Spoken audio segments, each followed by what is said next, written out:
काश मेरी जिंदगी में भी कोई बड़ा ख्वाब पूरा हो जाए। क्या मैं कभी कुछ बन पाऊंगी? ये दरवाजा कहाँ ले जाएगा मुझे? ये जगह कितनी खूबसूरत है। जैसे किसी ख्वाब की दुनिया हो। मैं तुम्हारी उम्मीद हूँ, तुम्हारे ख्वाबों की आवाज। क्या मैं वाकई अपने ख्वाब पूरे कर सकती हूँ? ये मेरा नाम है? क्या ये मेरा भविष्य है? अम्मी, अब्बू, मैं पढ़ना चाहती हूँ, शहर जाकर कुछ बनना चाहती हूँ। अगर तुम्हारा ख्वाब सच्चा है तो हम तुम्हें नहीं रोकेंगे।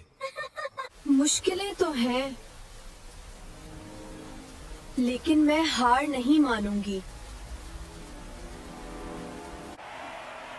We are honored to present this award to someone truly deserving. ये सब मेरे ख्वाब की वजह से है। मैंने हार नहीं मानी। तुम सब भी अपने ख्वाब पूरे कर सकते हो। बस हिम्मत ना हारना।